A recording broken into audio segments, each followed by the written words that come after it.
इद्दत case में बरी थियण बावजूदि पीटीआई बानी क़ैद में। इमरान ख़ान जी आज़ादी छो मुमकिन नाहे, अहम सबब ॼाणियो। इस्लामाबाद जी मक़ामी अदालत इमरान ख़ान ऐं बुशरा बीबी ख़िलाफ़ इद्दत केस में सज़ाऊं कालदम करार ॾींदे बरी करण जो हुकुम ॾेई छॾियो आहे। पर उन बावजूदि अडियाला जेल में क़ैद अॻूणे वज़ीर आज़म जी फौरी आज़ादी मुमकिन नाहे। इस्लामाबाद जे एडिशनल सेशन जज अफ़ज़ल मजूका धुरिन जा दलील मुकमल थियण खां पोइ केस जो फ़ैसिलो ॿुधायो। अदालत मुख़्तसिर फ़ैसिलो ॿुधाईंदे इमरान ख़ान ऐं बुशरा बीबी जूं सज़ाऊं कालदम करार ॾींदे खेनि आज़ाद करण जो हुकुम ॾिनो। अदालत पंहिंजे फ़ैसिले में चयो त पीटीआई बानी इमरान ख़ान ऐं बुशरा बीबी ॿिए केस में गुरबल आहिनि त खेसि फौरी तौर आज़ाद कयो वञे। पीटीआई बानी ऐं संदसि घरवारी बुशरा बीबी जी इद्दत केसनि में बरी थियण बावजूदि अडियाला जेल रावलपिंडी मां फौरी आज़ादी मुमकिन नाहे। ज़रियनि मूजिबि रावलपिंडी में दाख़िल 9 मई जे 12 केसनि में जेतोणीकि पीटीआई बानी जूं ज़मानतूं थी चुकियूं आहिनि, पर रुॻो 7 केसनि जूं रोबकारियूं जेल इंतिज़ामिया वटि पहुतियूं आहिनि ऐं साइफ़र समेत 5 केसनि जूं मौसूल नाहिनि थियूं।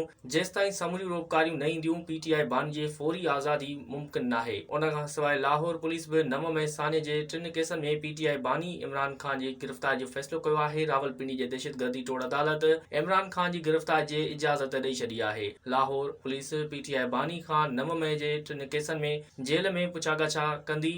अदालत जी दहशतगर्दी टोड़ अदालत पीटीआई बानी जी 3 केसनि में ज़मानत जी दरख़्वास्त ख़ारिज कई हुई।